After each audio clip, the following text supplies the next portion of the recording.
Hello and welcome to Warcraft Daily for today, the 3rd of December 2013. So in today's news we have quite a few different things. First of all, there has been a change to the base HP of the Celestials, then some blue posts, some blue tweets from Ghostcrawler and Celestian, a little bit of talk about the sale, and then finally we'll round it off with some of the new USA planned Connected Realms.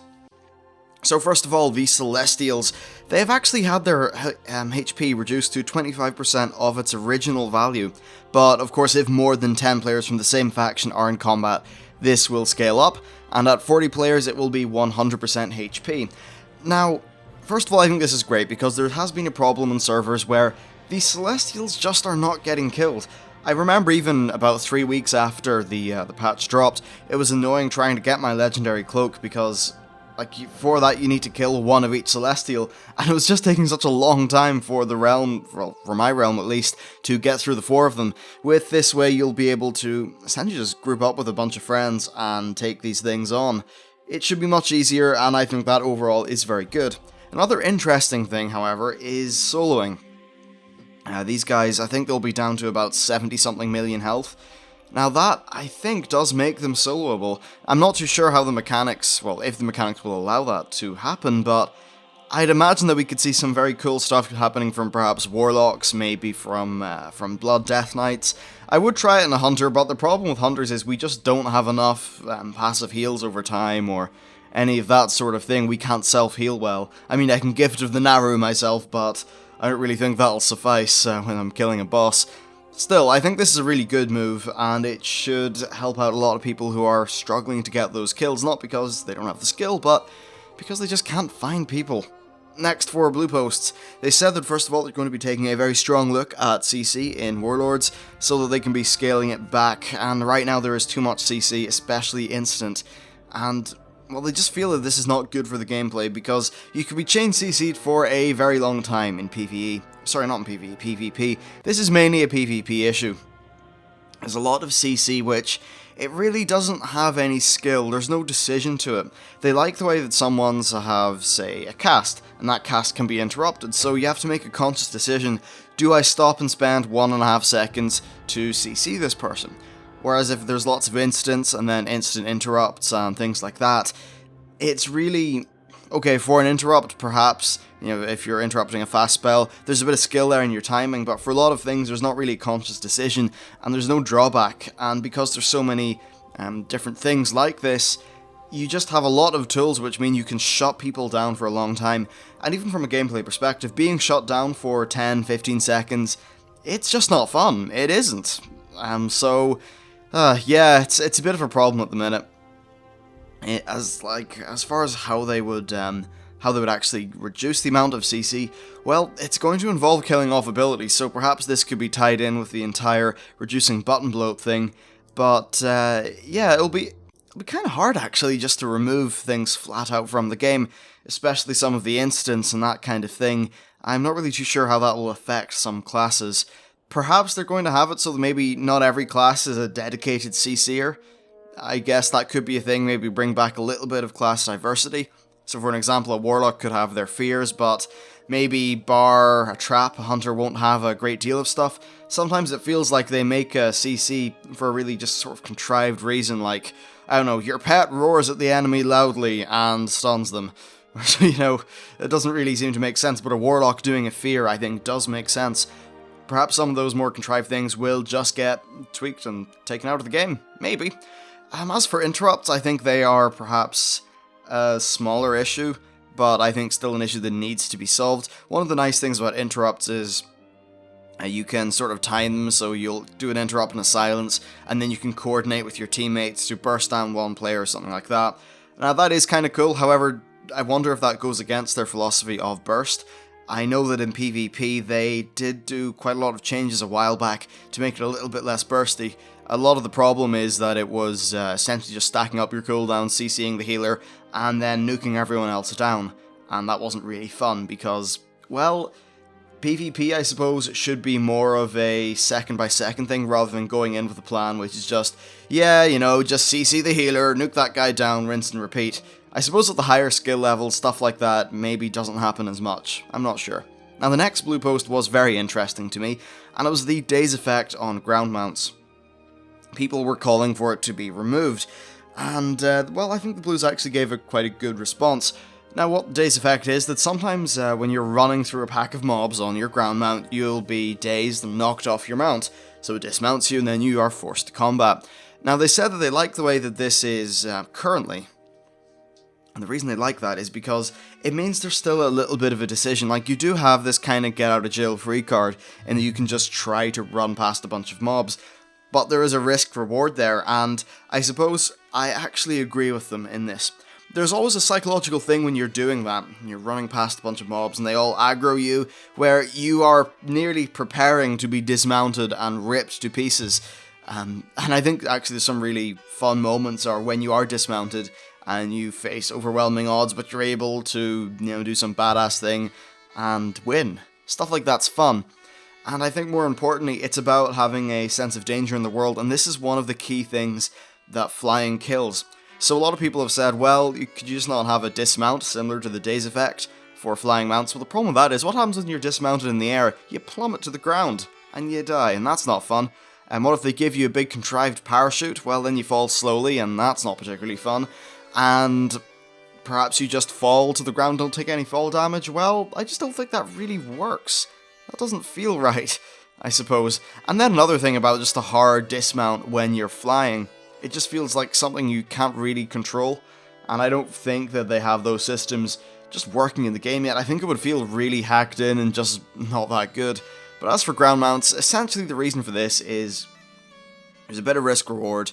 There's still a level of danger in the world, and I think danger in the world is very important. The world, if there isn't danger, and if getting from point A to B, I suppose where point A and B are perhaps not on a road or something like that, when that kind of loses all of the danger from it, what happens is the world feels very anemic. It doesn't really feel like this savage and brutal world that they're trying to make Draenor. And I think that it's really key just to the overall feel of the expansion in the game that they are able to maintain the world feeling dangerous. Sometimes I think in Cataclysm especially that was lost because it didn't really matter what the locales were. It didn't matter if you were in Uldum or Hyjal or if you were in an enemy base or anything like that. You just flew up, went to the place, flew down, did the thing. It wasn't fun. And yeah, I think that's just the way to do things. Now, of course, the Daze effect, well, you're still going to get attacked. Even if the Daze effect was gone, you'd still get attacked by mobs if you ran through them, but I don't think that's really, given the way health works, and they don't want mobs to be able to just insta-jib you, so I think Daze is still the right way to handle that, not overwhelming damage. Now, interestingly enough, this is something I forgot that was highlighted on the post. Back in the day, your Daze effect, your chance of that was calculated by your defense rating, and yeah, it essentially meant if you were clothy, you would get dazed and knocked off your mount all the time, but if you were a tank, then you were okay. And I think it's good that that doesn't happen anymore, because it was kinda shit. Next, 4 tweets. So, there's some pre-departure chat from Ghostcrawler. He said that they are considering removing or changing profession perks in the next expansion. Now, personally, I am completely for this, because I think that players should be able to choose what profession they want based on how cool the profession is, and whether it brings just gameplay that they find interesting, and it shouldn't really be because of worrying about how the perks are optimal or not. They essentially made it so that, well, eventually, they made it so that every single crafting profession would give a near identical amount of stats, and the problem with this is that it was just completely homogenized to the point where there was no point of perks being there, so why don't remove them? I don't really think that was good. They definitely are something that's interesting with professions, and I think what they should do is make some really cool non-combat perks. So I don't have any suggestions, but if you're a blacksmith, you can do something blacksmith related because you're a blacksmith. That makes sense. If you're a jewel crafter, then perhaps, you can, if you're opening a chest of treasure, you have a chance of finding a rare jewel, or something that's fun and non-stat based. Having everything being stat based is kind of problematic at a point, because it very much forces players who still want to be optimal. It forces them down one path, and I don't really think that's the best way to do things, because there's no point, why would professions be so tied in with PvE and PvP? Why? It doesn't really particularly add any good gameplay. Now next, they said when talking about female warlords that there are none for the main warlords because retconning that old lore would make it feel very transparent. And this is based on old lore that is pre-established, and I actually entirely agree. I am all for, strong female characters, more female characters, and just better portrayal in general. I think it is one of the, I suppose, large problems we're facing in the industry at the minute. But just retconning them in and saying, Druitan, no, he was actually female. That doesn't make sense. So yeah, I think this is fine. Don't bring up random contrived characters because often they'll feel kind of weak. Now, yeah, basically in general, never shoehorn things in because it just doesn't feel right. Now, there's still going to be plenty of female characters in the expansion. We have Yeril, who is a main Alliance hero, who seems to be, well, really just one of the main Alliance characters of the entire expansion. And then for the Horde players, I know Draka is Druitan's wife, and she is apparently completely badass and awesome, so that's good. And I'm sure there'll be plenty of other characters that they just haven't really talked about yet. But, yeah, like, in general, I don't think World of Warcraft, and just Blizzard in general, are really... I don't really think they are, like, a company that's in risk of just making this weird, ultra-misogynistic power fantasy game. I don't think that'll happen. Interestingly enough, though, there was an interview with Rock, Paper, Shotgun, and I'm sure a lot of you have seen this. It was about Heroes of the Storm, and they were just drilling down on Dustin Browder about the portrayal of female characters in MOBAs, and this was really just from a art perspective, and I suppose if any of you have ever seen, say, Caitlyn in League of Legends, yeah, I think that's actually a problem, because a lot of those games are catered to kids. Not kids, okay, like 13, 14-year-olds. League, a lot of its player base is like that because it's a free-to-play game. I still think League and Dota are really fantastic games. Not for me, but they are really good. Yeah, I just think that's a bit of a problem. I just don't think it's something that Blizzard really has an issue with. And in this Rock, Paper, Shotgun interview, the guy was, I think he was talking about Nova, and kind of blah blah blah, hypersexualized, etc. And it, like, the main thing in question was this roller derby outfit. And I was like, okay, well, not being an American, I have no idea what a roller derby is. So I went on Google Images and I just typed in roller derby, and the stuff that Nova was wearing was just female sports gear, and it looked very, very, very similar to the stuff on, like, just on Google Images of normal humans doing roller derby. Whatever the hell roller derby is, I still have no idea.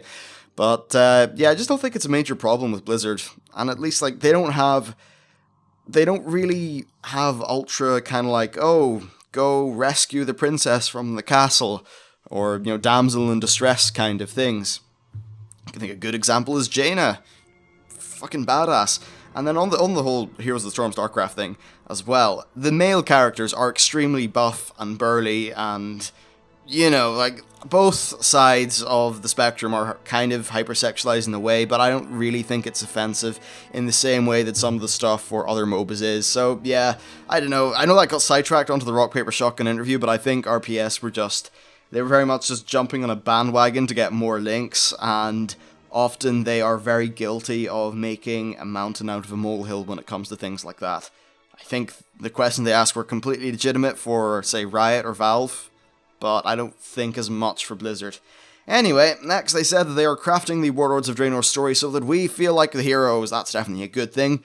And that's why we are the ones commanding the garrisons, and we are the ones going through the Dark Portal. This was in response to somebody saying, yeah, we're just the soldiers now. Well, I mean, hero, soldier, I think they're really just different ways of looking at a similar thing.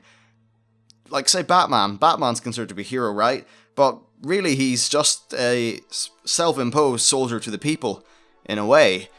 So, I mean, yeah, I think they do a fine job of this, as long as it doesn't turn into, say, the Cataclysm style of doing things, where it's nothing but Thrall. Thrall, Thrall, Thrall, Thrall, Thrall. Ugh, that wasn't fun. Even as an Alliance player, like, I like Thrall. I played Warcraft 3. They ruined and overwrote Thrall. But anyway, finally, no, not finally, another thing from Celestian is about stances.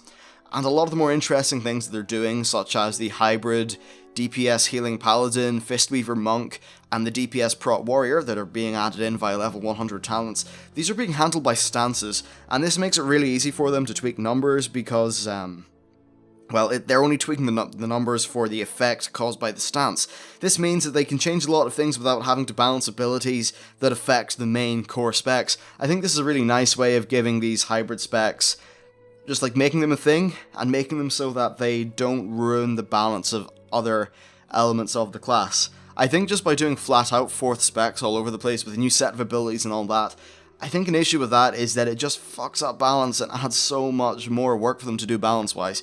So yeah, I'm happy with that. And then finally, for a random tidbit, and he mentioned on Twitter, they said there's the base HP is now gone, and it's all from stamina. But of course, your level 1 character will start with a base stamina of, I don't know, 5, whatever, so that will give them some health. I just thought that was worth mentioning. I'm not particularly sure why I thought it was worth mentioning, but hey, they're changing a thing. So, also in the news, the Black Friday sale will last until January the 1st. That's the one that's 75% off both of the WoW things. Yeah, 75% off all of WoW, 50% off the Mists of Pandaria Digital Deluxe version, and then 50% off all of StarCraft 2, apart from the Heart of the Swarm Digital Deluxe, which appears to be 40% off, I think.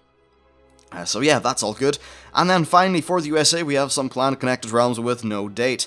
Andorhal will be added to Ursin, Crush Ridge will be added to the Anubarak, Chromagus, Garithos, Nathrazim, and Smolderthorn server. Icecrown will be added to Malagos, and finally Keldori, whatever, will be added to Sinjin. I think it's a good system, and they're definitely getting there. Anyway, that's it for today's show. If you enjoyed it, please like and subscribe and all that good stuff. If you have any responses, leave them in the comments, I'll get back to you. Thanks for watching, and I'll see you next time.